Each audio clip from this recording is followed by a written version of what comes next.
que você viu desses depoimentos, digamos, esses pré-depoimentos que foram dados já por esses oficiais americanos? Uhum. O que você achou de mais consistente e relevante?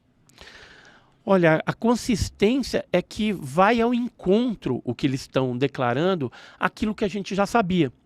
E um questionamento que a gente tem que fazer nesse momento atual da história ufológica e do mundo é o porquê que está tendo essa abertura. É porque eu acho que o cidadão norte-americano que paga imposto não aguentam mais serem ludibriados, enganados, né, em relação ao fenômeno OVNI. Porque o negócio está escancarado. Não está dando mais para tapar o sol com a peneira. Então chega o momento em que alguns desses militares indignados e vendo que algumas coisas estão para acontecer e de repente podem vir à tona, podem ser liberados e de repente liberados parcialmente, por conta do acobertamento que ainda existe, eles estão dando um chute, um pontapé inicial, denunciando, para ver se de repente libera tudo de uma vez. E essa liberação, a gente fica até pensando assim, será que isso não é proposital? Porque você acha, vamos questionar todo mundo comigo agora, você acha que os Estados Unidos vai deixar a Rússia ou a China se manifestar primeiro em relação à confirmação de vida extraterrestre? Não vai. Então a gente vive hoje o quê? Uma guerra fria, como aconteceu no passado, na época da conquista espacial. E quem que chegou primeiro na Lua? Os americanos. Então vai acontecer da mesma forma. Tudo isso é gradual. Você pode ver que dos Estados Unidos, toda essa bagunça, toda essa falatório em torno do assunto UAP, né, que agora estão falando que é UAP, não é mais UFO, né? E de extraterrestre não se toca, né, nem se fala em alien, mas fala em corpos não humanos. Mas é a mesma coisa. Só mudaram aí a nomenclatura para... mais ou menos. É um degrau, né? É degrau, tem que ir subindo o degrau devagarinho, para depois chegar no alienígena. Então, tudo isso faz parte desse negócio engendrado que é a agenda da liberação. Eu, pelo menos, estou vendo assim. Essa Ellen Stofan, da NASA, que falou que seria até 2030, não sei de onde ela tirou isso, eu acredito que seja antes. Assim, o meu chute é de Boaventura Júnior 2028. A gente já vai ter uma coisa, um panorama aberto a respeito de vida extraterrestre. E capitaneado, encabeçado pelos Estados Unidos. Com certeza. Mas o fato desses oficiais terem aparecido na imprensa americana para falar as coisas que a gente já sabe... Já sabia que eles tinham naves... Não é um preceito ruim, digamos assim, porque assim, eles basicamente estão pegando o inconsciente coletivo ou consciente popular e estão se apropriando daquele próprio mesmo discurso que já é falado amplamente pelas massas, pelos ufólogos do mundo, e estão apenas repetindo aquilo. Será que isso não iria depor contra o próprio conteúdo que supostamente eles teriam? Porque eles poderiam falar algo completamente inusitado. Na verdade, existem documentos que comprovam isso que eles estão atestando, que eles estão denunciando. E assim, são materiais que foram coletados de várias partes do mundo. O que pode acontecer, eu vou falar um negócio aqui que eu não externei ainda para o público, mas se eu me colocasse no lugar do governo norte-americano ou da área de inteligência, Pentágono, sei lá, que tem uma postura de acobertamento, e eu tivesse que manter esse acobertamento, o que eu falaria junto à sociedade? Então tem que ser algo bem pensado. E essa movimentação dessas cabeças de inteligência X já está acontecendo, e provavelmente o que eles falariam, que esse material que eles têm não se tratam de naves alienígenas, nem de extraterrestres, sim de lixo espacial, ou de tecnologias russas, da conquista espacial, satélite, experimental, guerra nas estrelas, algo desse tipo, chinês também. Então, eles podem, de repente, dar um perdido aí e falar, olha, isso que vocês estão falando a gente tem mesmo, mas não se trata de nenhuma nave alienígena. Pode ser que aconteça isso que eu estou falando. Eu espero que não, que a comprovação que o David Grush apresentou já num DVD, onde tem documentos, onde tem fotos, onde tem vídeos disso que ele está falando, das naves inteiras, pedaços de naves e corpos não humanos, que isso de fato mexa com a opinião pública e favoreçam aí uma liberação mais transparente. Porque o que o cidadão americano quer nesse momento é transparência. E isso, de repente, pode ser um momento que realmente a gente vai ver algumas coisas virem à tona. Mas eu acredito que o que os Estados Unidos pegou em solo americano, isso vai ser muito difícil deles liberarem. Mas o que tem, por exemplo, em países da América do Sul, tipo Brasil e tal, de repente seja mais fácil liberar. Mas vai depender muito da qualidade desse material que veio, né, de outros países em direção à Área 51, à Área 52, à Área 53. Já estou falando até onde que está esse material, porque foi para esses locais. Na Área 51, para você ter uma ideia, eu conheci uma pessoa no interior de São Paulo, onde a esposa de um funcionário da Área 51 estava visitando os parentes aqui no Brasil, são casados, ele trabalha na Área 51 e foi confirmado para a gente, lógico, não pude gravar isso, mas foi confirmado que em 96 a nave e os corpos das criaturas de Varginha foram encaminhados para a Área 51.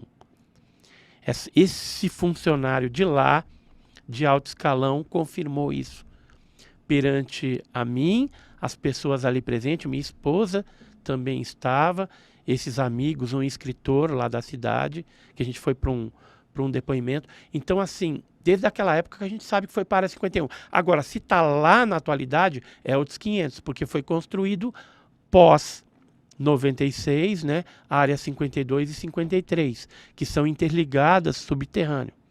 Então pode ser que remanejaram esse tipo de coisa para lá. Quer ver uma coisa interessante? Para não ficar só em palavras.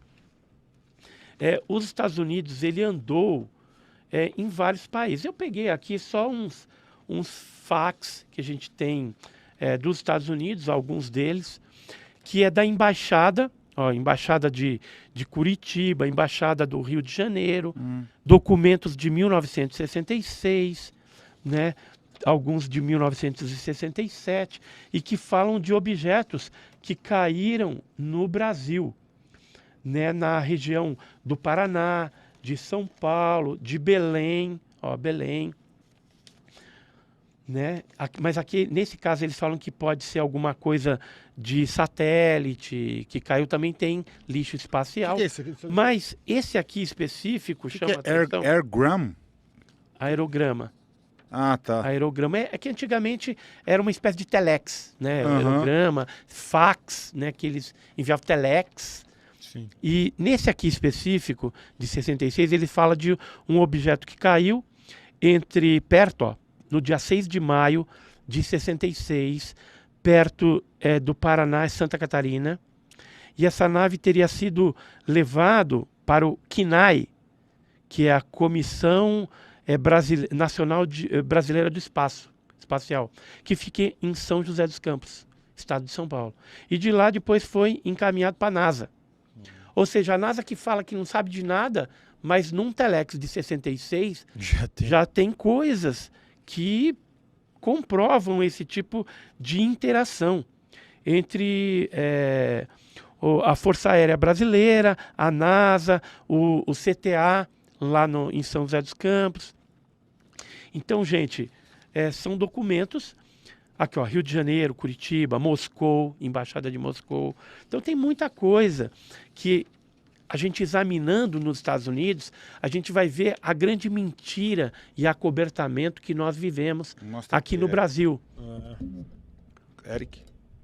Aqui, ó. Então, tá. Então, isso aqui são os São fax da documentos época. de 66 que foram liberados pela Lei de Liberdade de Informação Como é que você pegou isso norte-americana. aqui? Qualquer pessoa entra lá Tá. no DIA, na CIA e baixa esses documentos. Tem que achar só, né? Só tem que achar. Geralmente a gente procura por Brasil, né, com Z, e vai achando um monte de coisa. Eu tenho vários documentos, inclusive de queda de objeto em Leme.